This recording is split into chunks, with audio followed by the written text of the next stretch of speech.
have a big effect on the practice of law, the structure of law, the goals, and probably a different view than most of you have.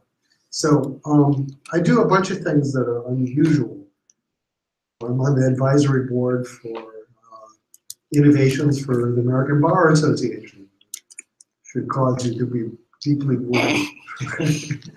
And I'm on the board of the UN's the Global Partnership for Sustainable Development Data. So that's like the data side of the UN Sustainable Development Goals. And I also help people like the Secretary General, but also big companies think about how they handle privacy law, data ownership, things like that. And we have a group here at MIT that not only does research in the area, but we also build software. And the software, it's called trust.mit.edu.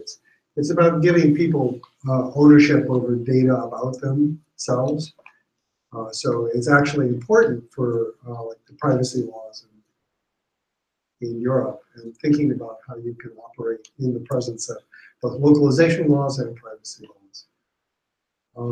And I think maybe it's a direction in where we're going. So this is the world, right? We have data everywhere suddenly. Data off your cell phones, data off your credit cards, data off the doors, the cars, everything. And the data increasingly runs the world. So things have the software that use the data to cause the cars to run, the building to open, all sorts of stuff. And the question is how are we going to use this, not just for commercial things, but for public good? How are we going to govern ourselves? So this is really more sort of at the very top level. And over the years, I helped sort of the person to blame behind a number of experiments. And so these are countrywide experiments, typically, where we get data from the credit card companies, the banks, sorry, the telcos, the government, and we stick it all together, the whole country, and then we try to aggregate it and anonymize it. So it's more like census data when you're done. But what you can see is you can see things like where do people spend money and what do they spend money on, and where do they go during the day, and where do they go on average. So think of sort of census data, but alive and dynamic, including personal, not personal, but private data from companies as well as government data.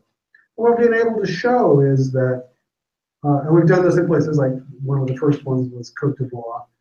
We were able to show that we could not only make their transportation system better, because it turns out the buses didn't go where the people wanted to go, they went where some probably bureaucrats thought they should go. So we could actually make their bus system a lot more efficient, but we could also help the public health system, because most infectious disease is transmitted by people. So if you know the patterns of movement of people, you know a lot about the patterns of transmission of disease, for instance. You can also look at that. And it turns out poor people act differently than rich people in ways I won't go into, but it doesn't have to do with money. It has to do with their sense of ability to explore their environment. But it's extremely reliable.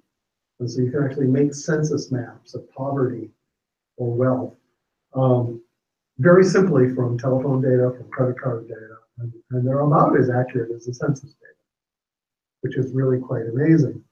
And what else? So we've also looked at, you can predict where development will happen. In other words, where are you going to need a better electric grid? Where are you going to need more sewage, et cetera, by looking at these patterns of behavior within the society. And that, incidentally, is why I call this last book of mine social physics. And social physics is the idea that you can use statistics and data to be able to have better governance. It's why we have a census. It's an idea from France in the early 1800s when statistics was developing for the first time. And they said, well, gosh, we could actually make government scientific. And that's why we have a census. It really is. It's surprising. Except there was only so much data you could have, because it was all survey data, and it's expensive and crusty and stuff. So now you have all this other data. The question is, can we make data a lot more scientific? Well, a lot more based on data.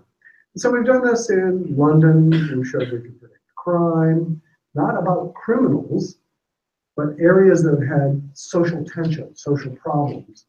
And those are places that government needed to pay more attention, not just for crime, but also for social services and things like that.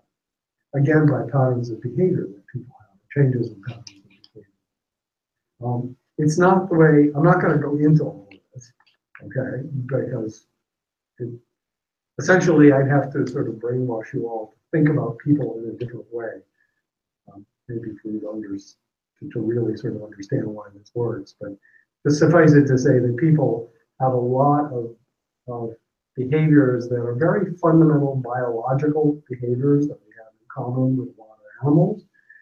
And you can sense those. And they have to do with things like how much exploration and unpredictability do you have in your life, how much regularity do you have in your life, things like that. So you can do all that stuff, and we've done it in different places. A sign that we've done well is that a couple of years ago, we were able to convince the UN to adopt data goals as part of the Sustainable Development Goals. Everyone knows the Sustainable Development Goals, right?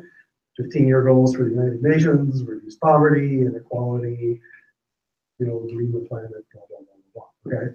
Well, those include using these big data sources, telcos, banks, Uber, whatever, to be able to look at patterns of human behavior, be able to assess things like poverty, like inequality, like forced migration, etc. In fact, there's 170 KPIs. How many people know what a KPI is? Business speak. You gotta know this. Key productivity indicator, right? So the Sustainable Development Goals specify 170 things that every national statistical office in the world is supposed to measure regularly. Regularly meaning like more than every 10 years, like at least yearly, monthly, using sources like telco data, banks data, stuff like that. And the reason is fairly straightforward to do that is that it occurred to them that the goals that you have rarely are achieved, in particular the UN's goals are not achieved unless you can measure progress towards them. And it's also motivated by the fact that the big donor agencies, countries, philanthropies, and so forth, are tired of dumping money into places and not knowing what happened. So there's a demand for greater transparency and accountability. I want to be good, right? I mean, if every government in the country in the world has signed up to this, okay? So they've signed up to measure 170 different things about their country regularly, so that when they talk to the World Bank, they can say, well, see, we know these things. Okay, there it is, objective data about, inequality. Okay? But think about that, right? Because what we've said now is a lot of government policy is going to be not exactly dictated, but heavily constrained by AIs or machine learning working on data, because that's what this is.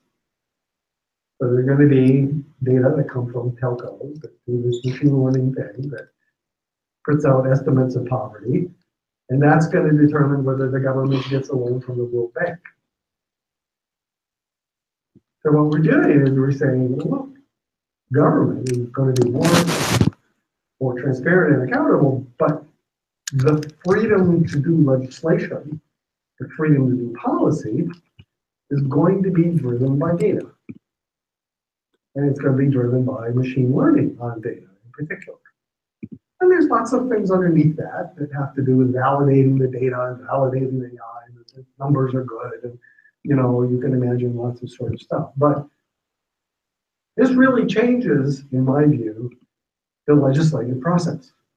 As the legislative process used to be one, or is currently one, where people say, my intuition is that this developed country, and based on no evidence at all, except what my grandmother told me, we're going to make this law because it's the morally right thing to do, blah,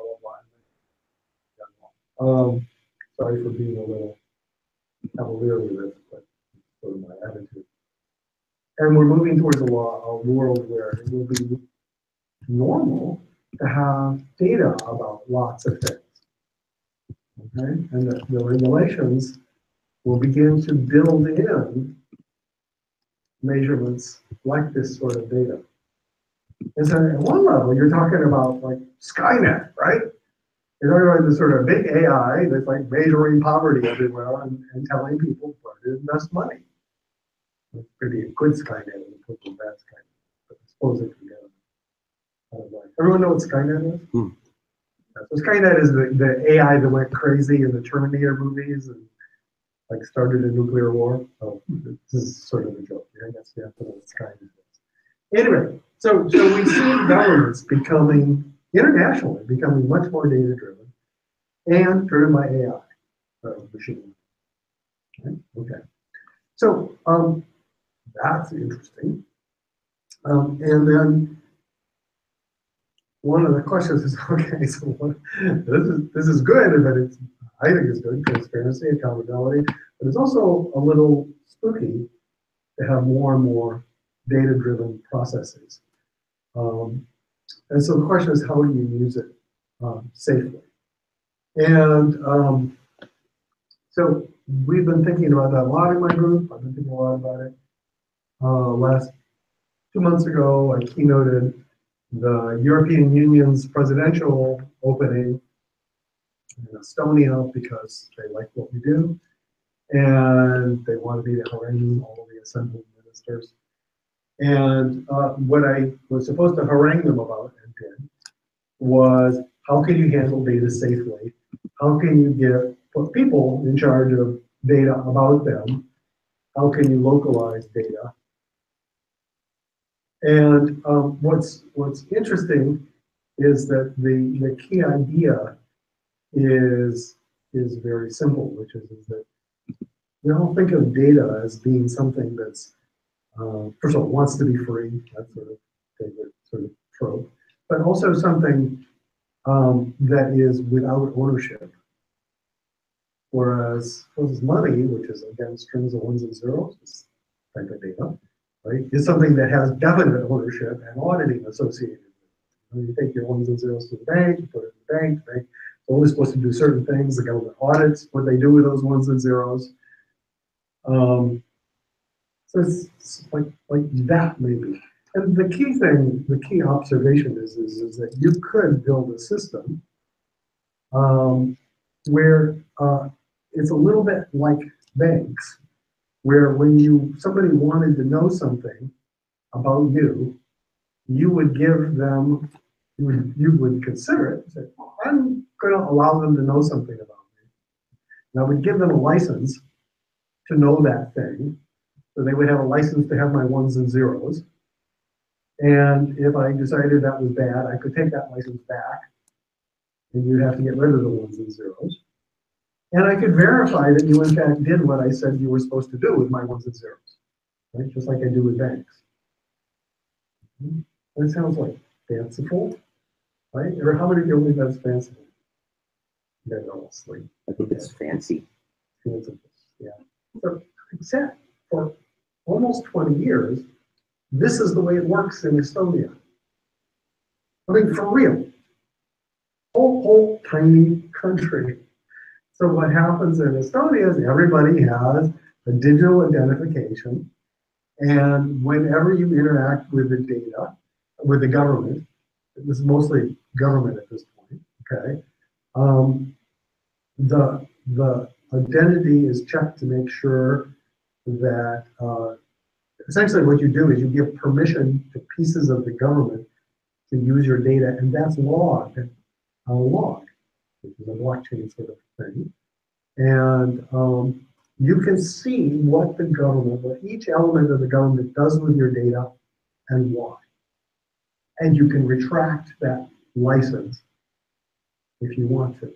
And you can now do the same thing with most companies. You can pay taxes, you can buy food, you can do stuff. And the transference of data about you is something that you control and can see, and the government can check up on. So the most amazing thing was, I was in this restaurant and I'm talking to this guy, happens to be chief technical officer for the country. And I said, well, so how does this work with medical stuff? And he went on his laptop and said, see, this is my medical record. Can you do that? No. Then he said, and put, this is everyone who has accessed my medical record in the last 2 years, their name, why they, their justification for doing it, right? Essentially their license for doing it, and what they got at. And so he could say, oh, this doctor looked at this because I complained about asthma, and this doctor looked at this because I got fever, right? Forget what it was. But not only could he see his record, he could show me who had looked at the record, and he could object to them, or he could restrict people. So it sounds fanciful, but there's a place in the world where it works. And in a very sort of odd way, the same is true in China. It's just not the government, it's people like Tencent that have all your data. And you have a little less control about it, but it's a similarly sort of ubiquitous permission-controlled regime. Anyway, so what that means to me is that you've got this world where the use of data, which means data controls AIs. You need to remember that. Right? All AIs are method and machine learning methods of transforming data.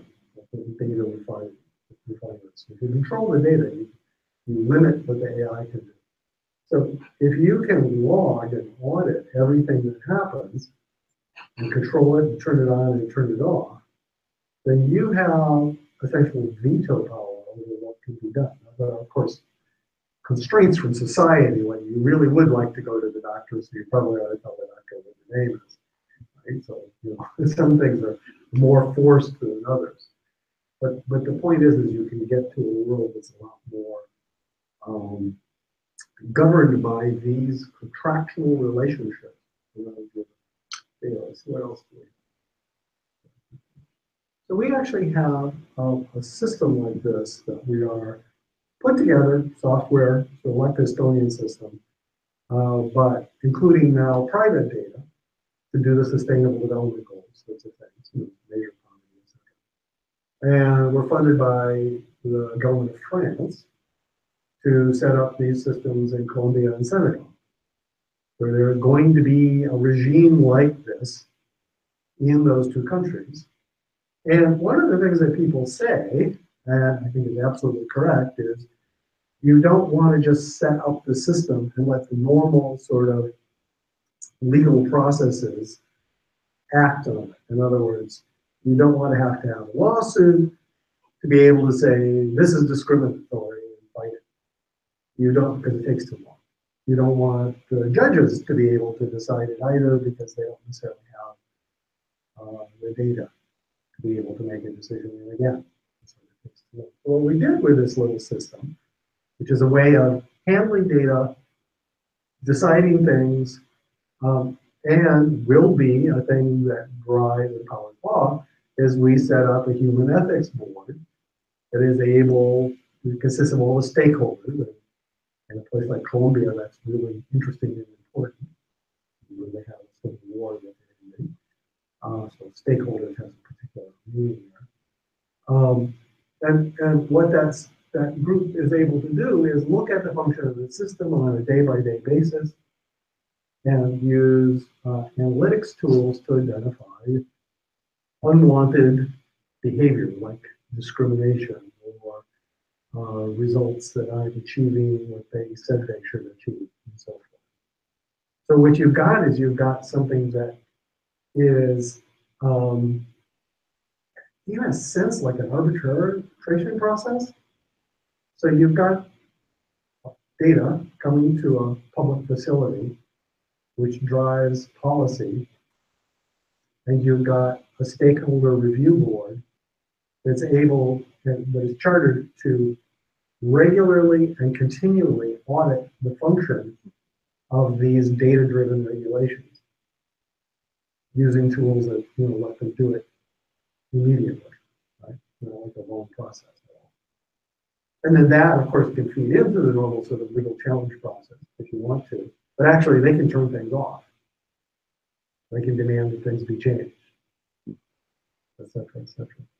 So it's, to me, I look at that and I say, this is really interesting because now you've got law, effectively law, data-driven law, which says, okay, we want to reduce poverty, so we're going to do these things.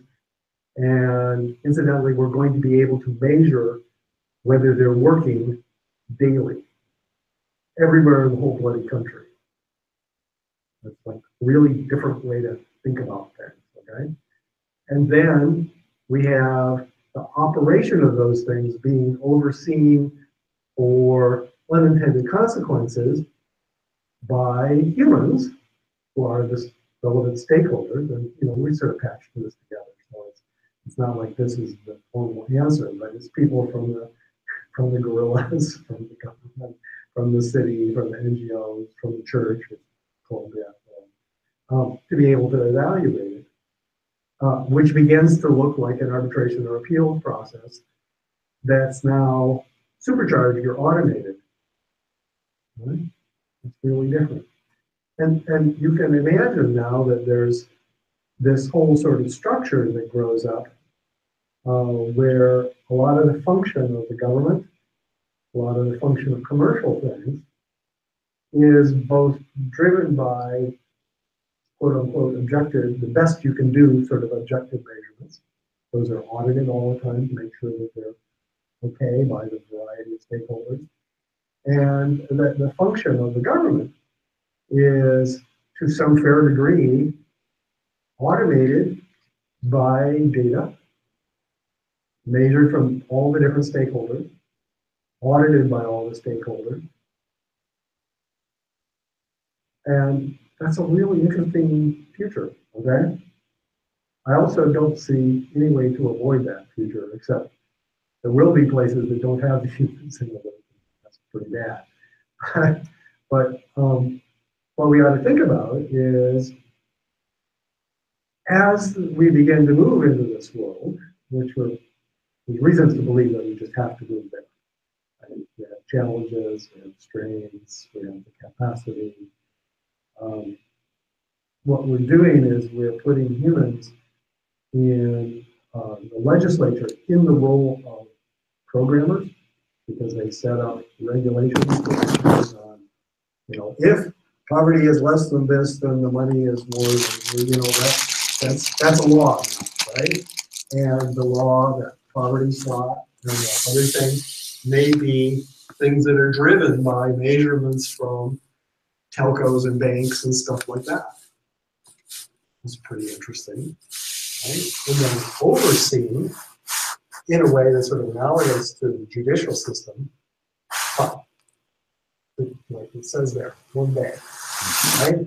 Every day, looking for variations from the intended sort of causal functioning of this thing, where they have a full audit record available to them for automated inspection. So that, the discovery process, fully automated. You have everything you need to decide constantly. That's the goal. And the reality will be close. That's really interesting, right? And now you can have automated tools because it's done in a way that's uniform. So you can ask, for instance, is this discriminatory? How discriminatory is it? Is this actually achieving the goal at the desired rate, et cetera, et cetera. So I'm going on enough. I'll just stop there. Hope I'm giving you a sense of there are people looking at data. There's a little thing I like. I just point out the quote from Larry Lessig, since he's aware. Yeah.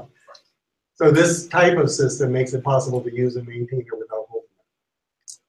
In other words, the sort of thing that I'm describing is designed not to violate ownership or localization or proprietary or privacy regulations.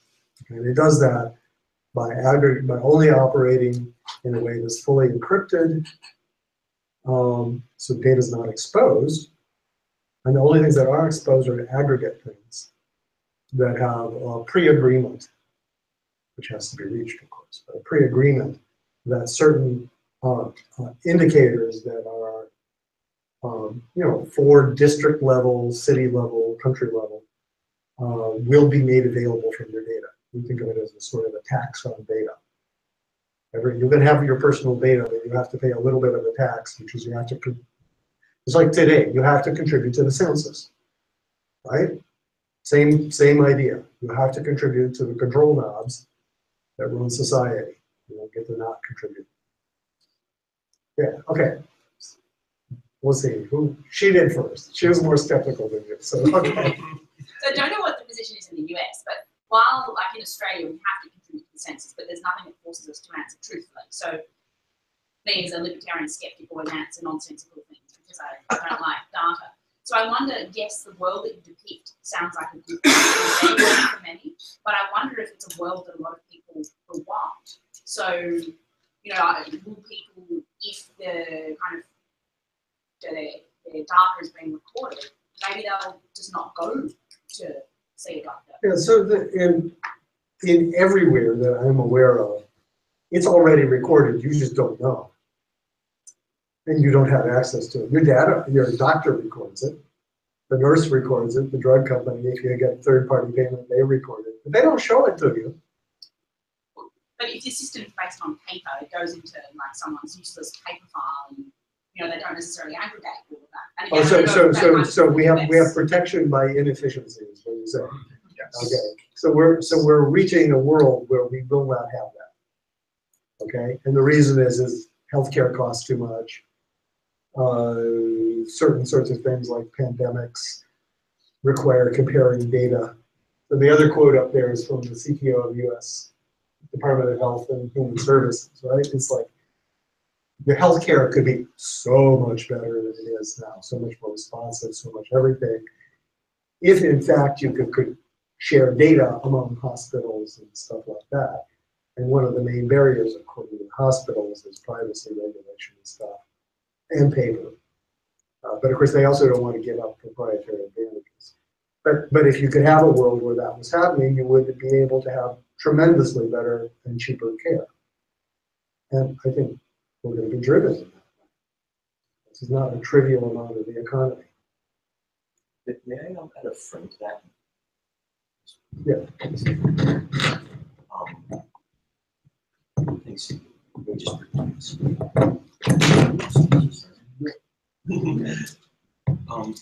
so I can't help but notice your delightful accent from Australia, and I wanted to point that out because I think the basis of your question was, what if some people don't want to live in that world with the type of arrangement that Sandy was just describing. So Sandy was describing a type of arrangement that, given a lot of thought, we could arrive at to successfully transition to a digital age. You could call it a application of a social compact in a way to somewhat new conditions.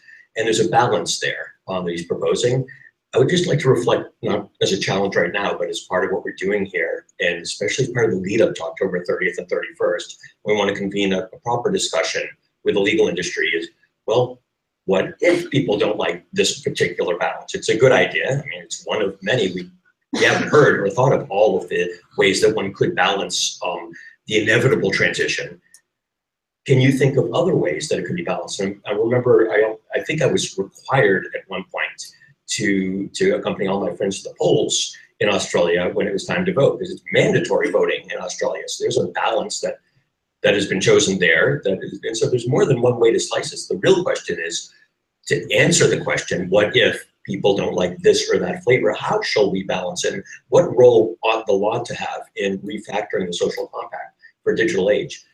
I think upon deeper inspection, I encourage you to really take a look at what Sandy's saying, because in some ways it's so simple. It seems like, oh, is it naive?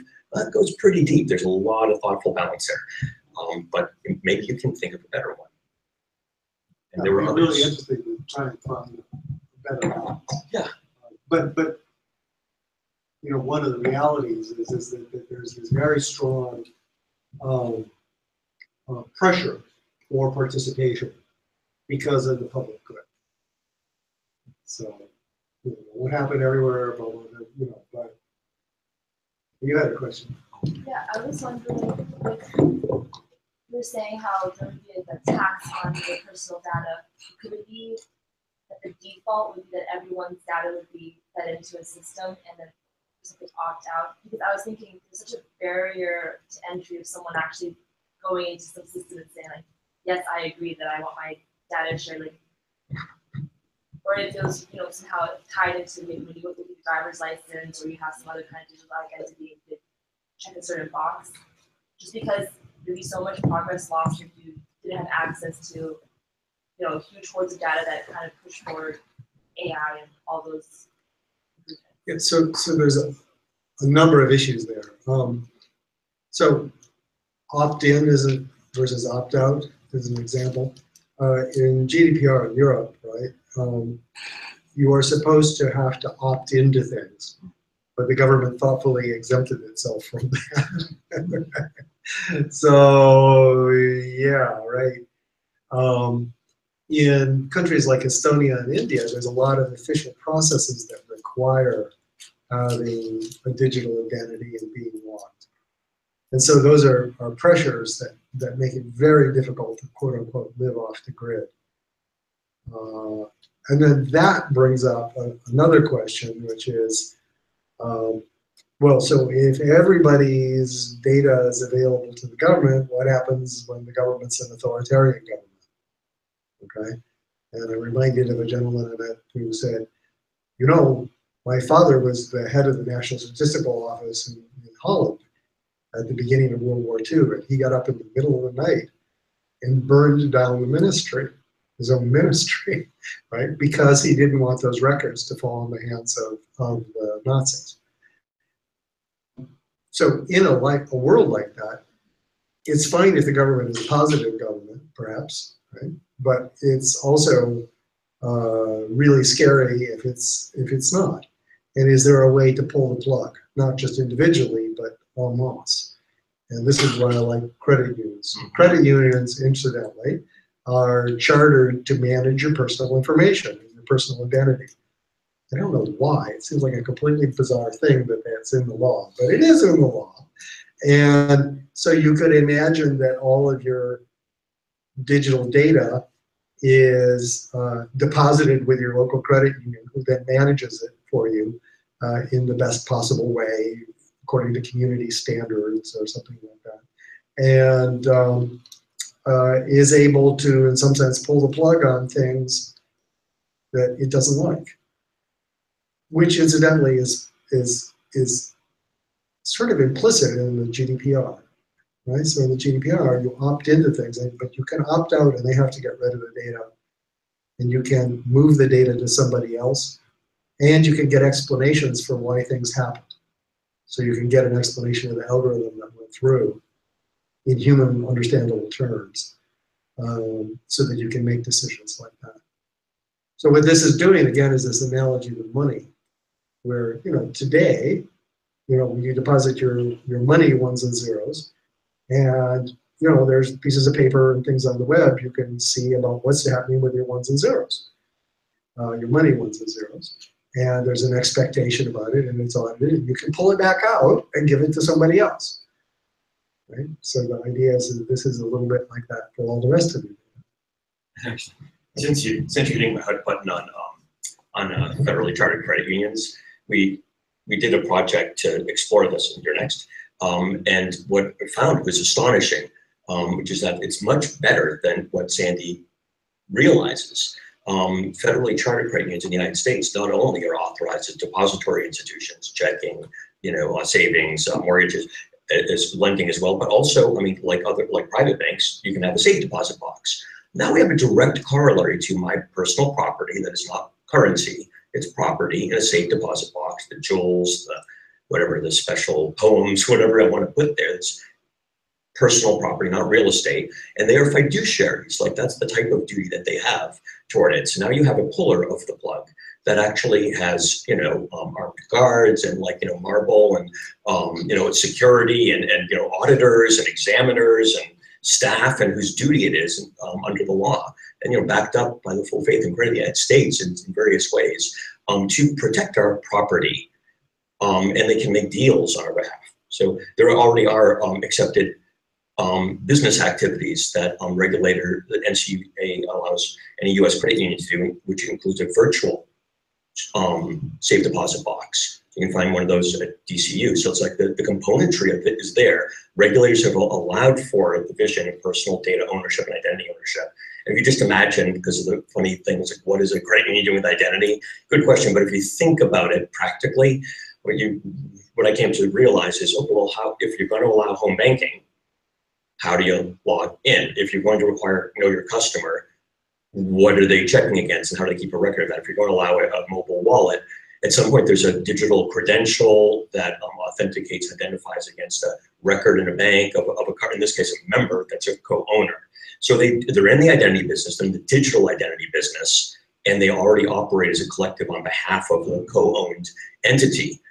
It's the thinnest little nudge to a new deal on data along the lines that Sandy's suggesting. Probably worth a try. I think we have 2 more questions, sir, in the back, and then we have Sandy's got to move, and we got some more people to hear from after that.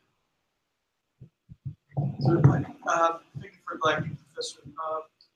How would you see this council that manages data?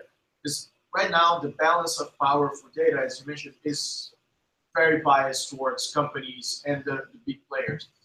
And it seems we don't have the necessary governmental leverage, especially with lobbying, to actually turn that around. So how do you see those councils actually turning into something that effectively can manage data and let's say enforce something that will be followed by or Google or Facebook or the big telecom companies in the developing countries? So the thing is that I don't know. I mean, what we did is we patched something together from concerned NGOs and government representatives and stuff like that. But I don't know is the answer. I think it's a really interesting opportunity because today's political systems are broken in various ways, and it seems like they are not the best candidates for overseeing something like this. Is there something that's a broader, sort of more responsive set of people? I think that's a really important question. How could we do that? And I'll just point to, I mean, I'm not an expert in this area, I don't have a strong opinion, but I'll just notice that, for instance, when the internet governance of the internet was set up, they set up ICANN. Right? And ICANN was not government people. I believe it had government representatives. It was chartered by the government and given a role for oversight, but was not of the government. And it had people, I don't know how it selected people, but it originally selected a bunch of people from, concerned stakeholders. And as it developed, that stakeholders changed over time. Of course, now it's going to go into a much bigger thing. And then there are other institutions that are interesting. So, for instance, the International Telecommunications Union, example of a sort of funny cross-government organization that's supposed to control interoperability between digital information and communications. So I think there's a lot of options that are open, but that's something we ought to think about now, is how are we going to set up something that has this sort of responsive aspect that you like, because you want things to happen fast. It's really important in the digital world. And you want things to happen in a way that really represents the stakeholders, not, the sort of longer-term confrontational process that you see, for instance, in legislatures. Chris, last one. Thank you. Thank you for the lecture. So I share your vision of the future. I think it would be fantastic if we had more control over our own data. But I feel like this particular vision is going against two strong forces. One in which I'm reminded of this would be a good American who talks about the NSA surveillance program, which originally was somewhat designed to mask people's identity and only query certain things, but eventually was thrown out in favor of just a mass collection system. And so I wanted to know your thoughts on that and whether or not you think that particularly the intelligence community is favorable to masking people's information. And secondly, the other big force is one in which, although the internet might be international, each country obviously has its own rules and regulations around storing information. And so, how would we be able to get a more equitable or more common, I suppose, regulations on data access internationally that reflect more sort of like how the internet is built? And then as a stretch goal, how do you think we're doing on the inequality side? How do you think these technologies are helping with that in particular? Thinking mostly about AI, but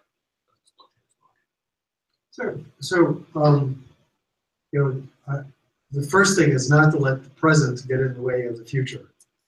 Yes, there are things wrong with the present, but again, I'll point to GDPR. GDPR is very unpopular with companies, but yet it's going to happen, and it's not going to be completely watered down. Right? So it's possible to move things down. And a lot of that has to do with the fact that a lot of the important industry is highly regulated and licensed. So the government gives them permission to operate. That's true of people like AT&T. It's true of Citibank. And so those people have to actually reach some détente with the regulators. And yes, there's lobbyists and stuff like that, but don't give up hope.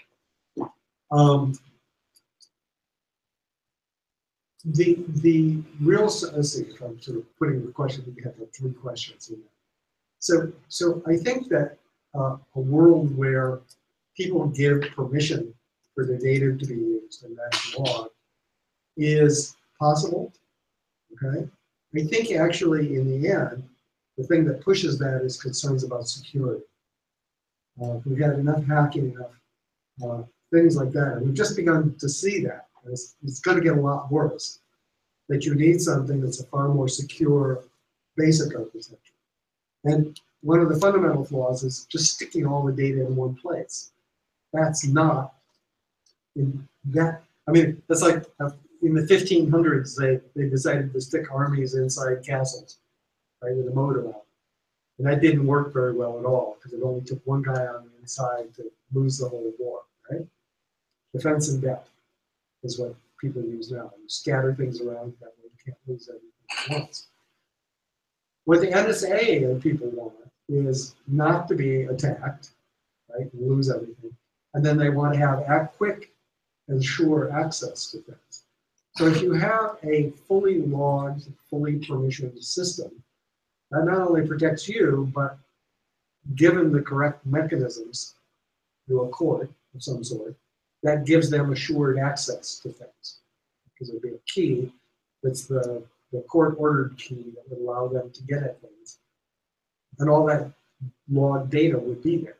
So it actually might be a better world from their point of view. But notice that you can now see when the key is used. So we could monitor, say, the FISA court. Maybe not trivially, but it's at least possible to monitor. it raises other sorts of questions. But I'm hoping that concerns about security and the goal of producing a more vibrant economy will trump the sort of simplistic big hammer things of, oh yeah, just put all the data in one spot. And then you talked about inequality. Well, you know, yeah, okay. I don't know how controversial to be here. I'll be very controversial. So there's a bunch of studies recently that show that in the United States, at least, one of the primary causes of inequality is that people like you marry people like you.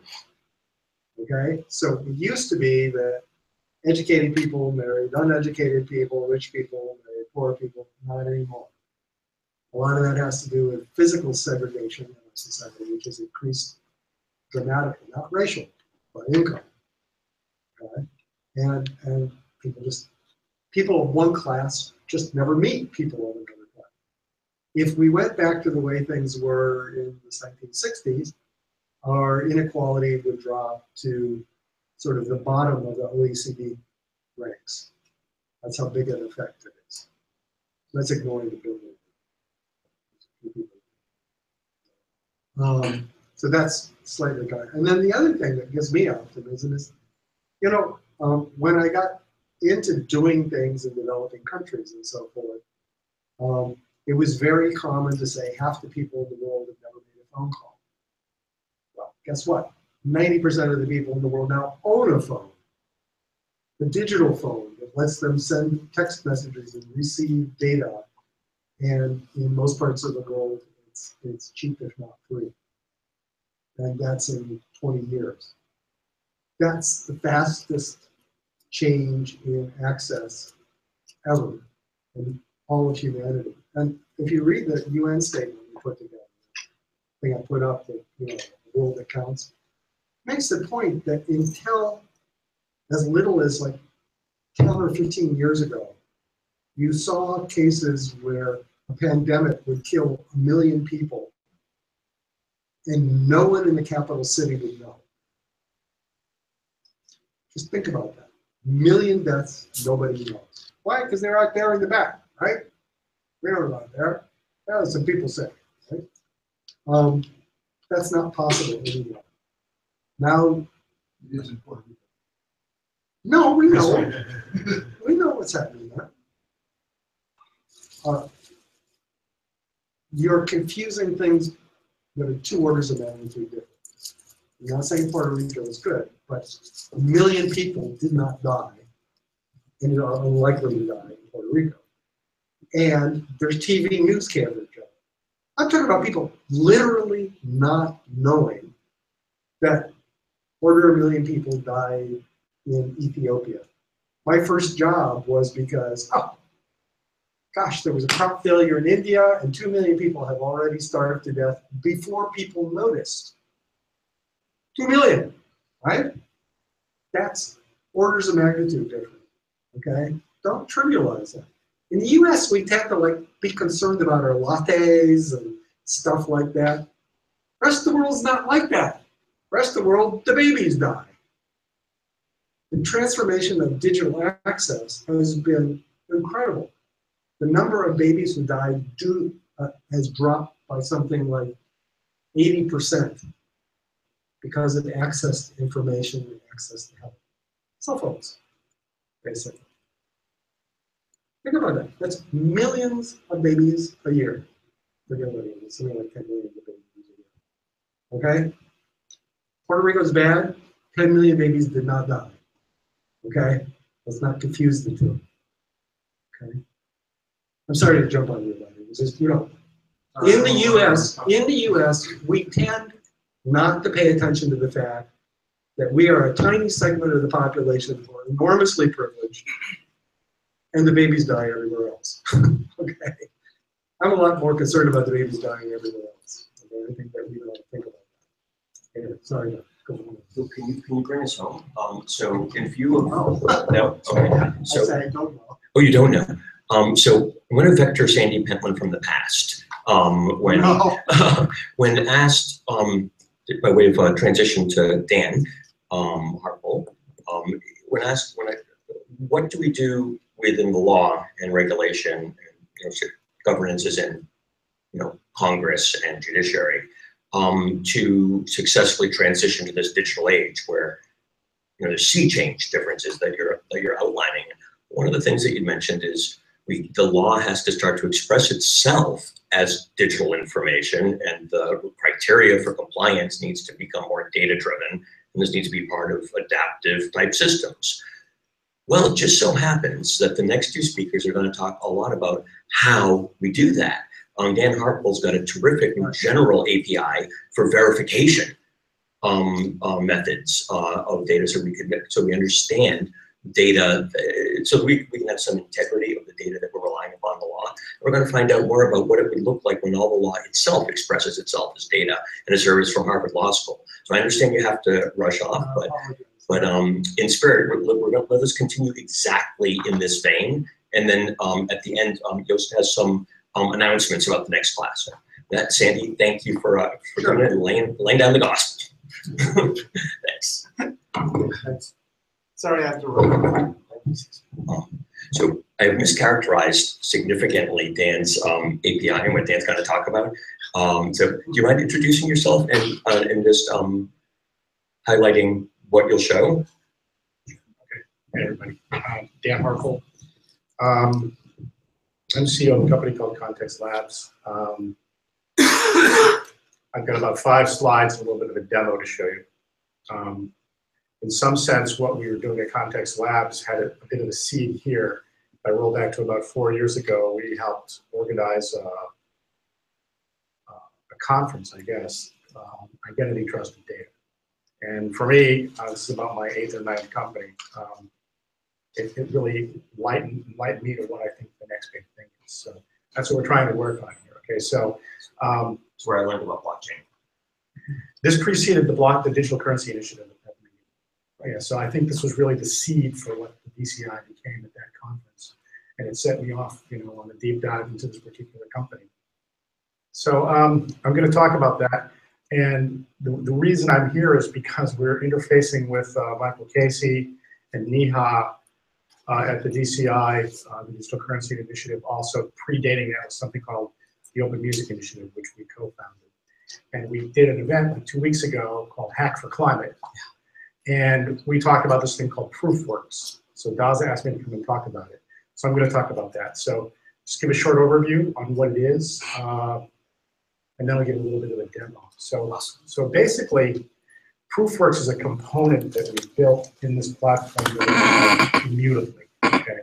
So I'm not going to go into deep detail on what that is, but basically, one of my takeaways on the Sandy view of the world is how everything is data. Even physical things are data now. And we sort of form this point of view about a supply chain, that everything is a supply chain. Intellectual property is a supply chain, for example. Dissemination of an idea, which becomes a patent, is a supply chain, just as well as physical things are in a supply chain. So we essentially decided to build this platform that tracks things through a supply chain. And because of the point of view that we've got also that the internet has done some harm to the planet, I think. And I reference this as, I have to use this pendulum analogy, where it swings back and forth, and over on this side is where inventors live, or artists, or musicians live. As it swings to the other side is where consumers live.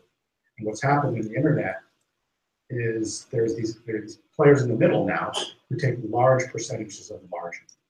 So I don't think that's right. So this is sort of combining these identity, trust, and data elements to sort of fix that problem.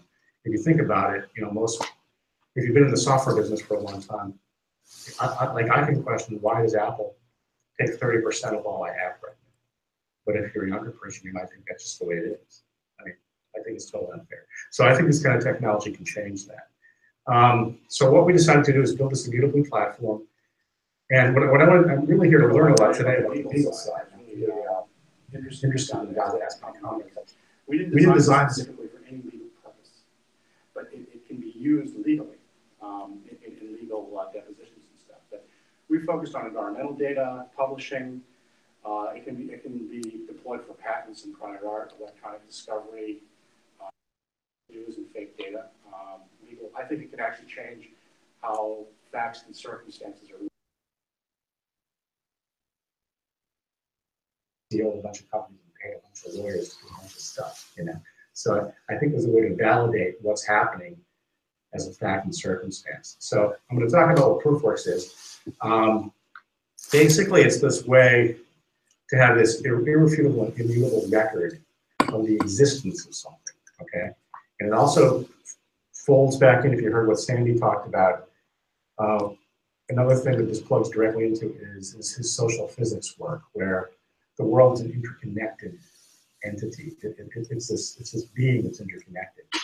And the reason we call our company Context Labs is because there's a context to everything. And if you think about a given document, for example, it can exist in space. What really matters is that document's relationship to the person who's using it. So that's the edge connection between the two. So what we're doing in our company is intersecting graph theory with blockchain. And so there's a component where you bring in the data. If I think about big components of what this is and how it applies to the legal profession, there's a massive ingest engine that has to bring in all the data. Consider Proofworks to be this filter on this ingest of data, such that the data comes in, has veracity and the provenance of data as it's tracked through time. One of the reasons this evolved is because we've got a client, I'm going to do a little bit of demo on this Environmental Defense Fund, who's concerned about fake data. If we look at what the EPA has done, for example, data's disappeared. How do we know when it comes back it's real data? We don't really know.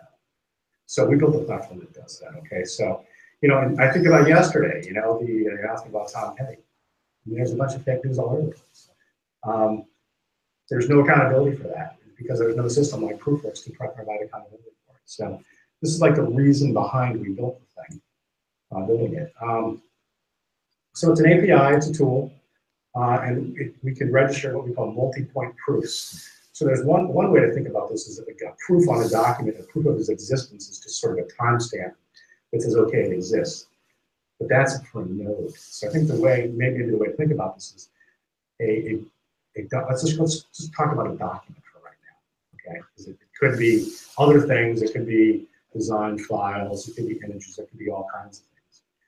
But that document exists in a context. So what a multi-point proof does is allows you to actually build those edge connections to those contexts. And then that is what you encapsulate as your proof point, which gives you, we call it a proof ID, for example. So I'm going to show you how you do it.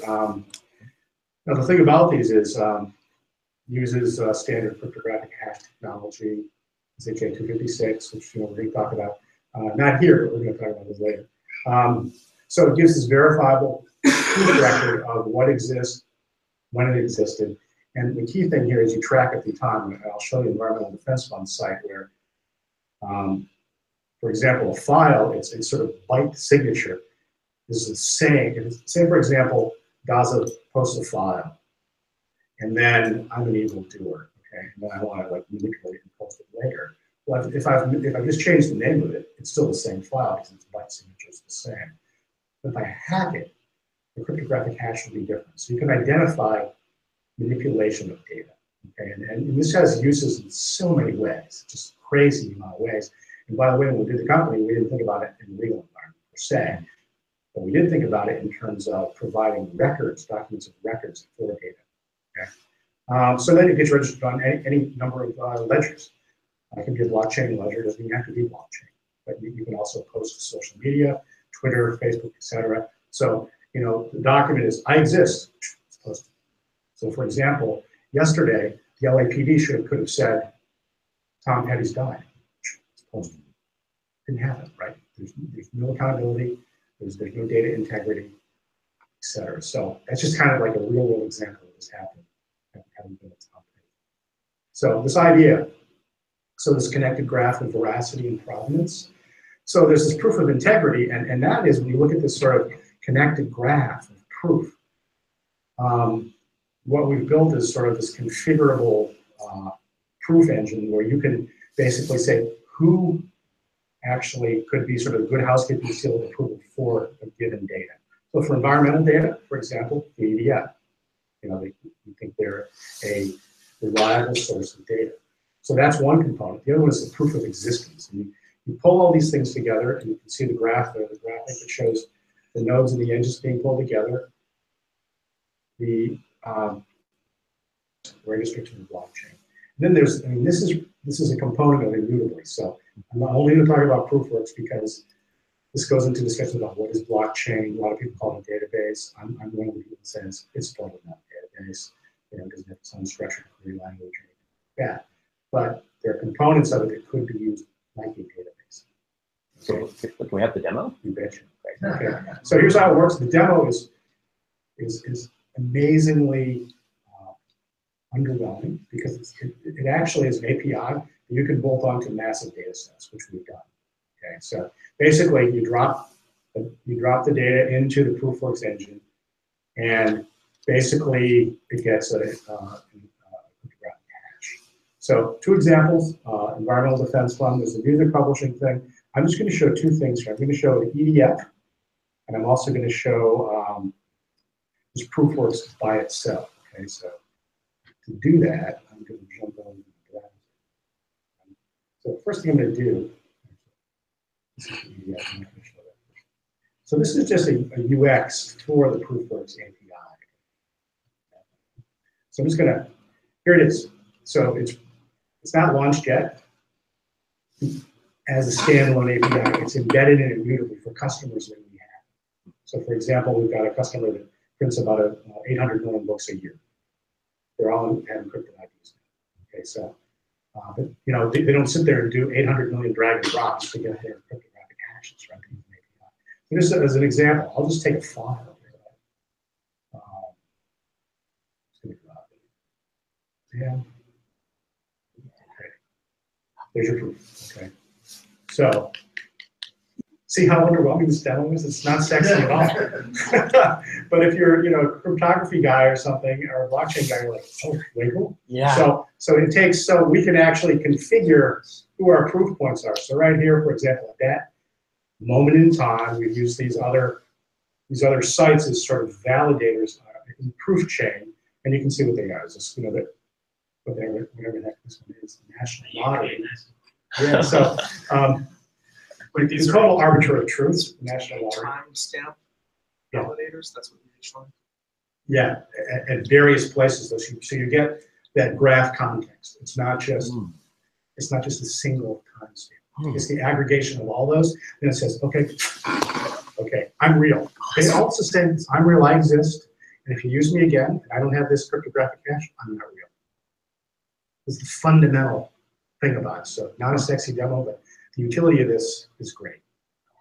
I didn't get that part.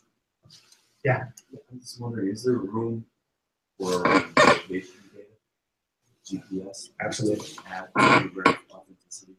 Yeah, so I'm doing like the short version. So this platform is designed to do who, what, when, and where. So when I talked about immutably, that does supply chain. If you track data and things, say like books through supply chain. So another thing we've got is this, what we call basically, it's a configurable context state engine. So you build a state machine that describes where things are going, and who, what, when, and where is the location. Okay. So basic thing. One other thing I'm going to show you is how does this manifest itself. Okay. So let's just go to EDF. This is a site, a platform we're working on with the EDF, and I'm just going to. There's a whole bunch of stuff I'm not going to show you. We're going to go to sources. So remember, going back 4 years, identity trust data, open data. How do we track the city and the provenance of open data? This technology is being used right now. There's 3 levels of consistency check. This is only scratching the tip of the iceberg. Number 1, can you access it? Number 2, it's got the same byte signature, basically. Number 3 is a deep consistency check. So imagine like an Excel spreadsheet with 600,000 cells. Okay, so each time that file appears, you would check its hash, and it's the same thing Sandy mentioned. You don't need access to the data.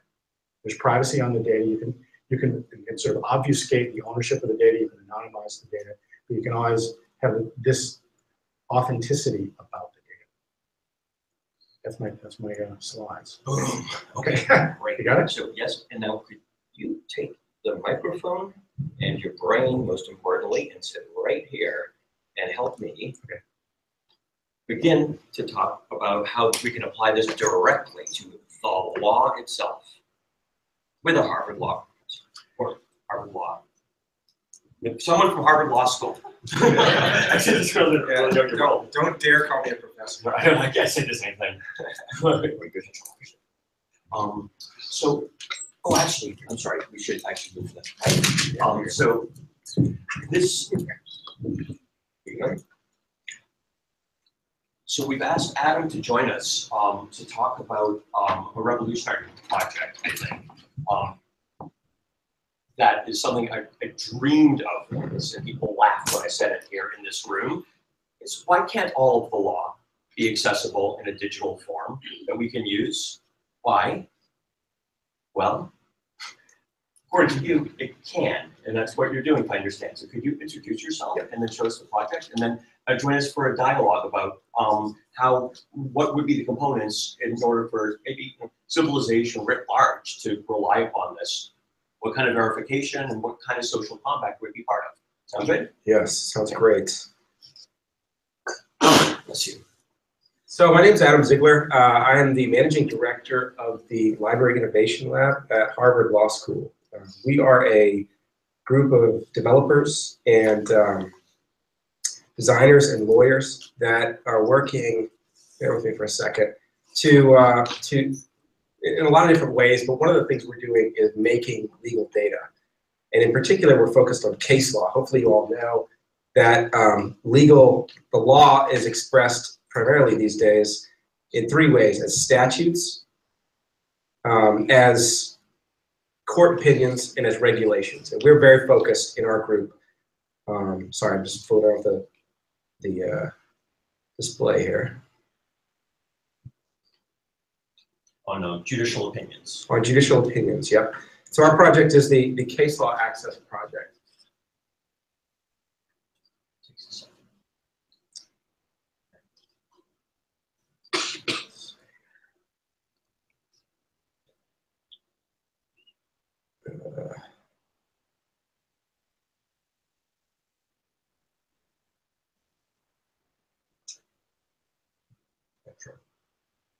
Kind of cool. It's like the first Mac. Yeah.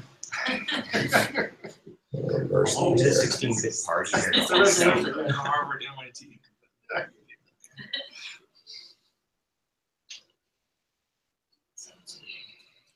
Yeah. Nope. It's scary. It's Yeah. scaling.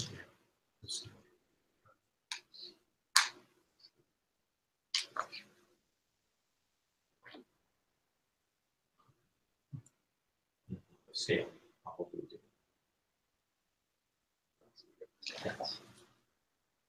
Yes, let's do not have that.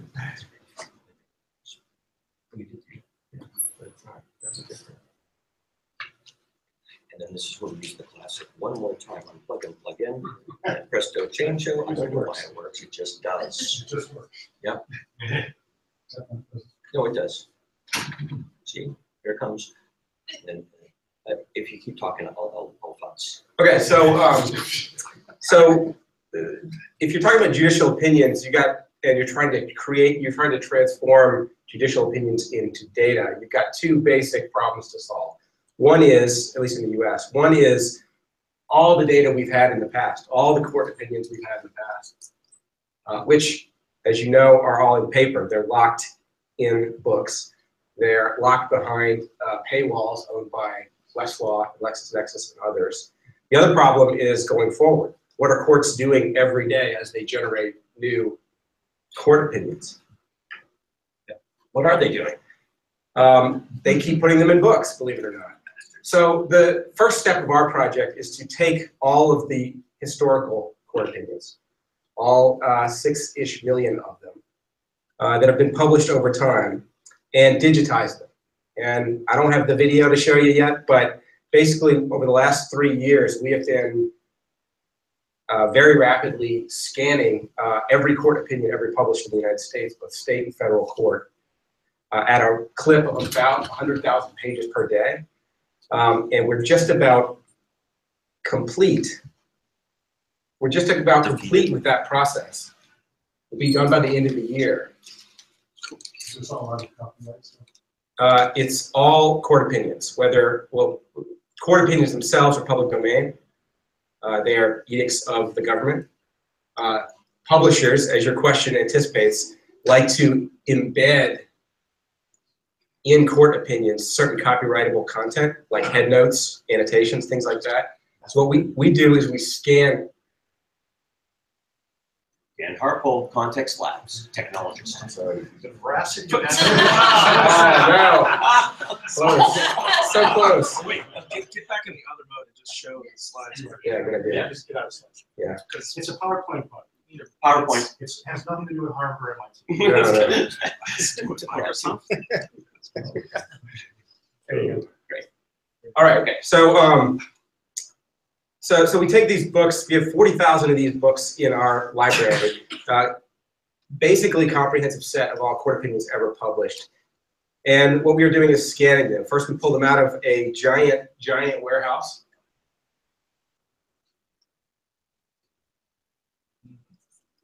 And we take them apart. We remove the binding. I'm going to give you a real quick sense of the process here. Very quick. We guillotine them to loosen the pages. And I do work in a library, and this absolutely drives most librarians crazy. But we don't do this for rare books. We only do these for the ubiquitous books. We run them through our scanner. This is not sped up. So it's about 100,000 pages a day. We then preserve the book once we finish scanning it using a meat packing machine. And we ship the sealed books out to, this is our library, but we ship the sealed books out to Louisville, Kentucky, where they're stored long-term in an underground limestone mine, just in case we need them someday. So we take the images, the 40 million or so images produced by this process, and we do three things. We do OCR to extract all the text from the images, and to extract each case into its own text file. We apply a standardized schema to give structure to each court opinion. And then we redact the headnotes or other editorial content that each case contains. And then what we have after that process is a couple of different types of data. One, we have an XML file for each volume. We have an XML file for each independent case. These are all structured. Right, as of this morning, it's about that many cases. We also have an XML file for each page that uses the Alto standard, which is a page-based XML format that includes, kind of hard to see, but it includes the coordinates on the page of each word, which allows you to do some really powerful things. And we also get images, and the images are redacted of the content that a publisher might claim are copyrightable. Because who needs that stuff? We just want the court's text, right? All right, so that's how we make this data for the historical data set. And I'm happy to talk in more detail to anyone if you have questions afterwards. Now, what are we going to do with this data? And this is where it gets really exciting. We are going to share this data publicly for free. Woo! Exactly. So we're partnered with a VC-backed startup, or what used to be a VC-backed startup named Rabble, purchased by LexisNexis, one of the prominent publishers. But we have a great contract with them that ensures that this data will see the light of day as originally intended. And we've got various mechanisms to do that. But bottom line is we are going to make this data, and Rabble/LexisNexis is going to make this data available to the public for free for search, for API, and for bulk access. The bulk's the trickiest piece because there's a little bit of a time limitation on that. But if you're a researcher in an academic environment, you're interested in bulk access to this data, come talk to me and I can definitely make that happen with a little bit of lead time. I'm interested. Awesome, awesome. So we are working on this right now. Some of the data is publicly available already through Rabble. Other of the data will be available through our APIs, which are kind of in an alpha stage right now. So if you're interested in testing, take a look at that, reacting to those. We'd love the feedback. But then I want to get, that's sort of past history, right? A lot of work, a lot of money, a lot of time, truly important for us to capture as data the entire history of US case law.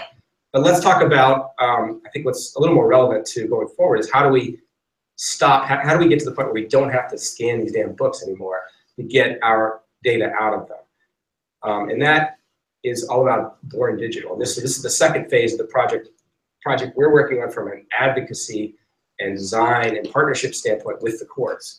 And we are trying to partner with courts, and in some cases with legislatures, to help incentivize courts to change the way they publish opinions, to publish in a digital-first format. And this is a quick screenshot of a super lightweight prototype we built for the Massachusetts Supreme Judicial Court and the Massachusetts Appellate Courts, which are the two appellate courts in Massachusetts.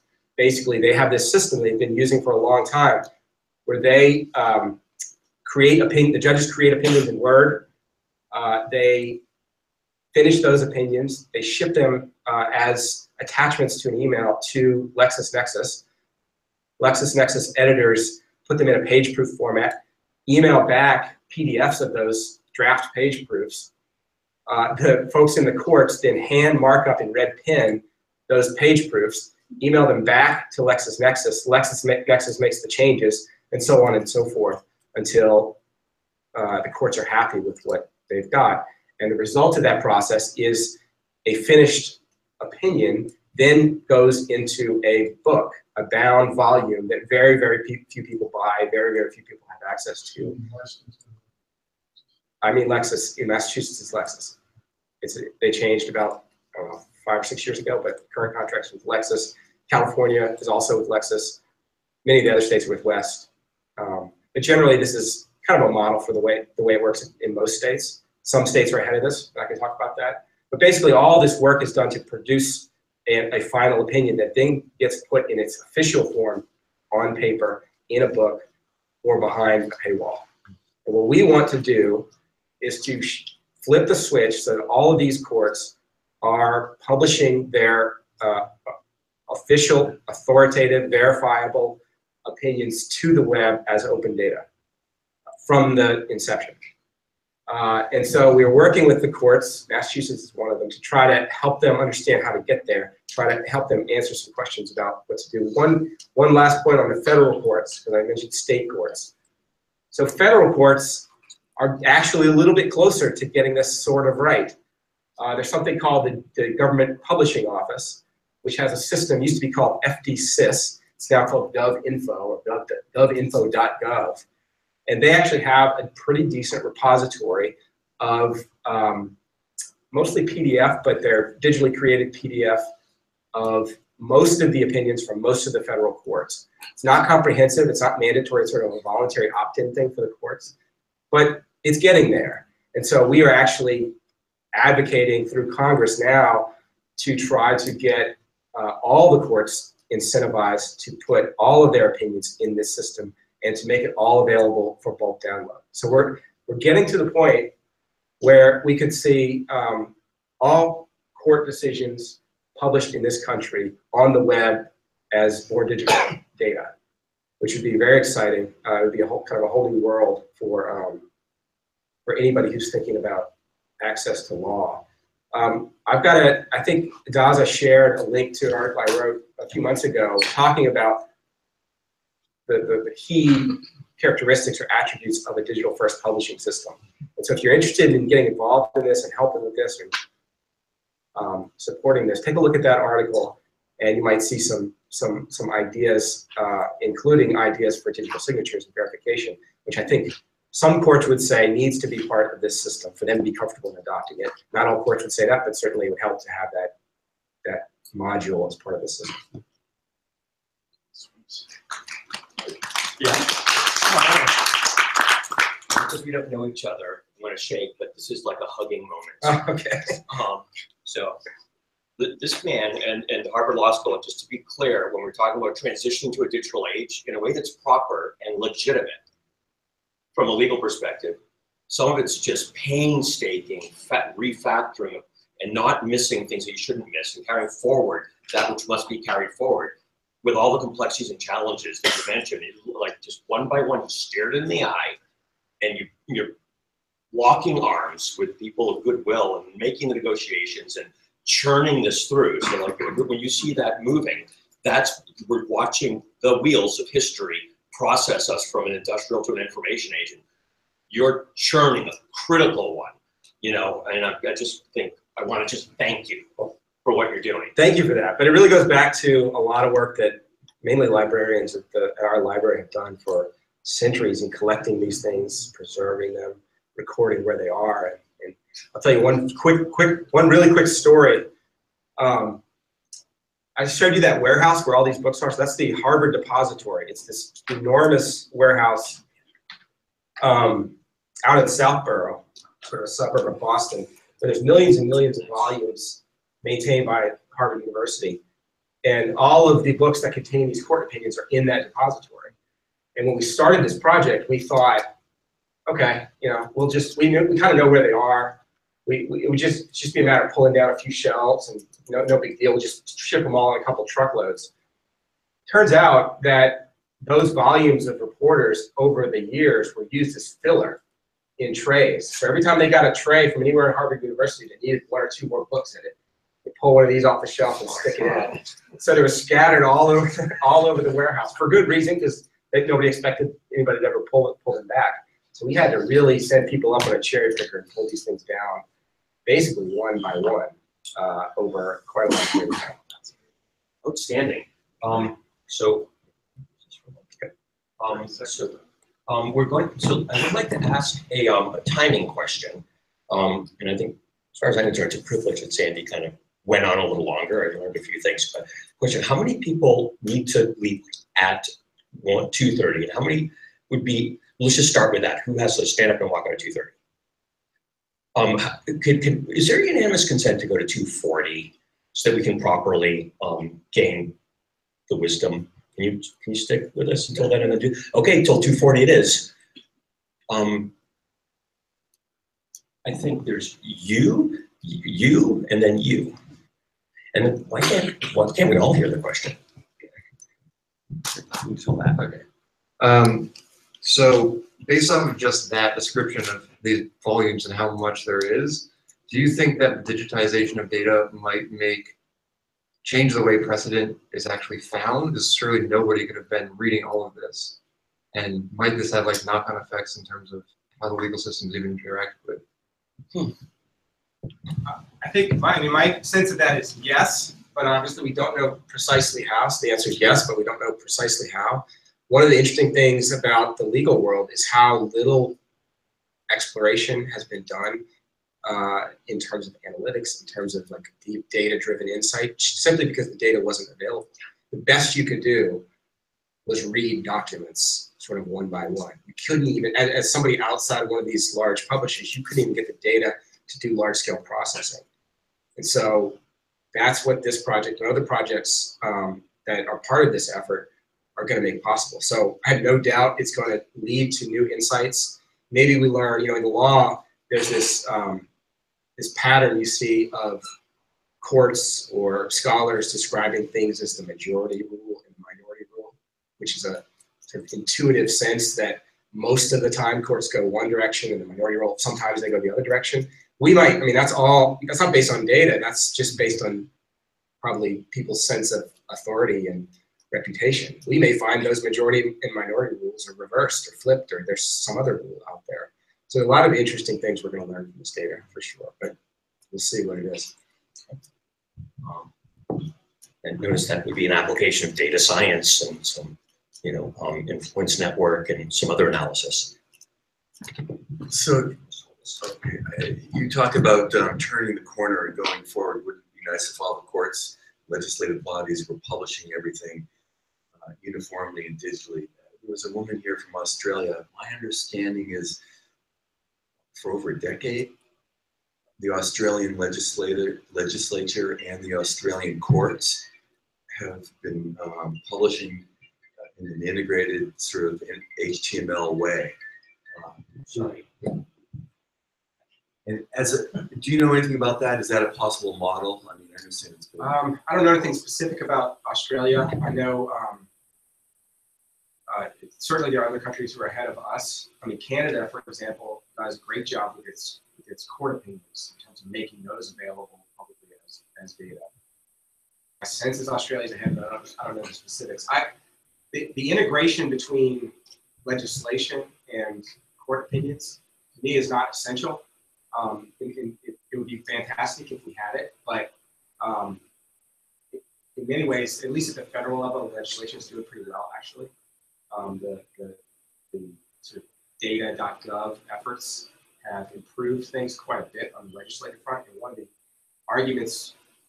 of the attempts at persuasion we are using with the courts and with legislatures trying to compel the courts to do this is to demonstrate that, well, the legislatures have already made this switch. I don't know. It's just stayed up there. Sorry. As I'm saying, the legislatures have already made this switch to publishing their law as data. So shouldn't the courts be doing it too? And that's kind of the argument. One of the arguments we're making to try to urge this on. One more question before we go into tying things together and then forward with some of your projects, and then we're going to close that. Thank you very much.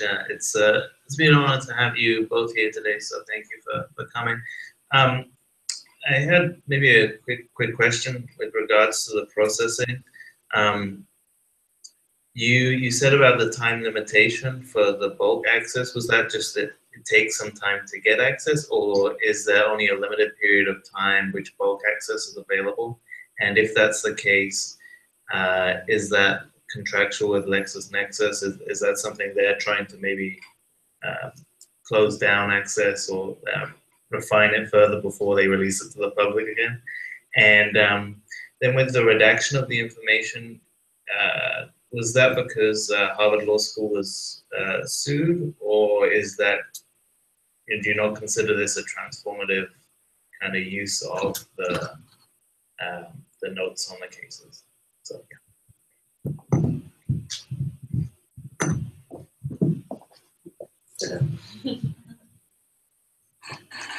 No suit.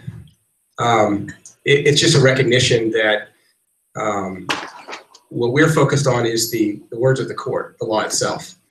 And while annotations and editorial enhancements have great value and in some contexts, sometimes, and could be useful, that's really not what we're focused on. We're focused on the law itself. And so that's why we redact. In terms of the restriction in the time period. So I put out some blog posts and summaries of this that get into a little more detail. So take a look online to get the specifics, or find me on our website and come talk to me and I'll explain them.